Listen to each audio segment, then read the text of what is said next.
Hola, hoy vamos a emprender un viaje histórico verdaderamente alucinante. Nos vamos a trasladar directamente a las laderas del Monte Sión, hace casi 3000 años, justo en mitad de los majestuosos pasillos del Palacio del Rey David. El objetivo de hoy es claro, decodificar un texto antiguo, un poema profundamente revelador que ha marcado la historia, el Salmo 2. Venga, vamos de lleno al asunto. Este texto, por muy milenario que sea, plantea la gran pregunta de fondo. ¿Quién gobierna verdaderamente el universo? A lo largo de este recorrido, vamos a ver cómo este documento pone sobre la mesa una tensión constante. ¿Es esa eterna fricción entre querer tener una autonomía humana absoluta, hacer las cosas a nuestra manera sin dar explicaciones, y la autoridad divina?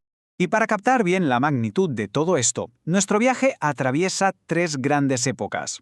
Arrancamos en el antiguo Israel, entre los siglos X y VII a.C., una época fascinante de reyes y coronaciones. De ahí daremos un salto tremendo al siglo I para ver cómo se aplicó esto de una forma totalmente nueva. Y finalmente aterrizaremos en el presente, porque sí, este texto tiene una relevancia universal que nos toca de lleno hoy en día.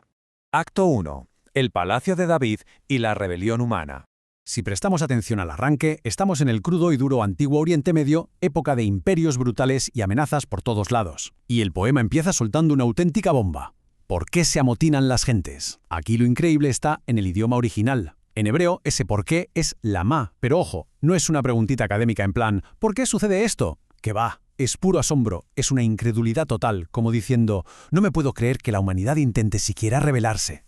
El texto habla de naciones que quieren literalmente romper sus ligaduras. Y claro, ¿qué es exactamente esta rebelión?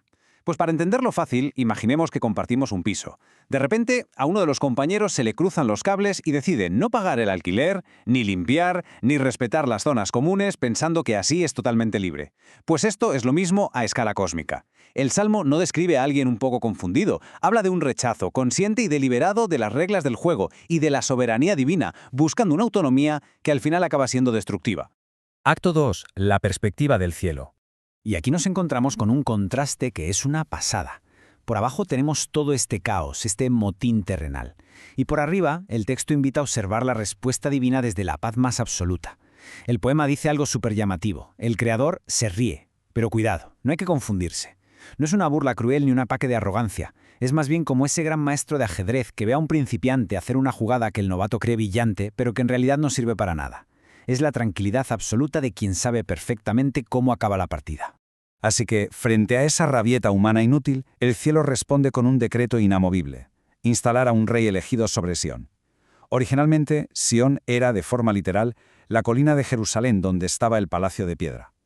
Pero aquí el concepto pega un estirón tremendo, se expande proféticamente y pasa a simbolizar el reino eterno de Dios, un sistema tan robusto que ninguna conspiración política, por muy elaborada que sea, podrá derribar jamás.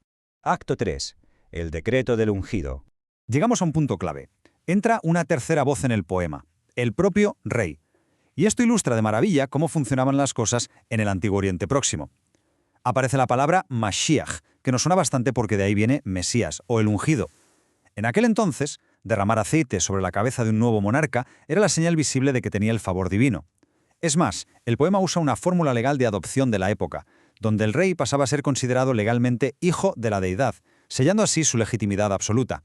Una jugada maestra. Y este decreto no es solo un título honorífico, promete un dominio de alcance universal y menciona el famoso cetro de hierro. Y esto hay que aclararlo urgentemente porque no es la porra de un dictador. Pensemos más bien en la bola de demolición de una grúa frente a un edificio en ruinas que es un peligro para todos. Ese cetro de hierro representa una justicia irresistible, la capacidad absoluta de desmantelar y hacer añicos las estructuras de maldad y corrupción que hay en el mundo. Acto 4. Cumplimiento histórico. Ahora, salimos de los antiguos pasillos del Palacio de David y avanzamos a toda velocidad hasta el siglo I. Analizando los textos desde un punto de vista histórico, es fascinante ver cómo los primeros seguidores conectaron los puntos, identificaron a figuras históricas reales, como el rey Herodes o el mismísimo Poncio Pilato, con esos reyes conspiradores del Salmo, y de la misma manera interpretaron eventos clave como el bautismo, la crucifixión y la resurrección de Jesús de Nazaret como el cumplimiento milimétrico, palabra por palabra, de las promesas de este antiguo poema. Acto 5. La invitación final. Y volvemos al presente. Justo cuando uno se espera que caiga un rayo del cielo después de tanta rebelión, el poeta da un giro de volante espectacular y lanza una invitación abierta. El texto aconseja sed prudentes. La raíz en hebreo es sakal, y esto es genial porque no es filosofía abstracta, es inteligencia práctica pura y dura, sentido común. El poema argumenta que la verdadera sabiduría es darse cuenta de quién tiene la sartén por el mango y, de forma inteligente, alinearse con ese soberano en lugar de darse cabezajos contra un muro. Es una invitación a honrar al Hijo con una reverencia genuina. Y para rematar, tenemos esta frase que corona toda la historia. Bienaventurados todos los que en Él confían. Es un cierre supercálido que relaja toda la tensión que traíamos desde el principio.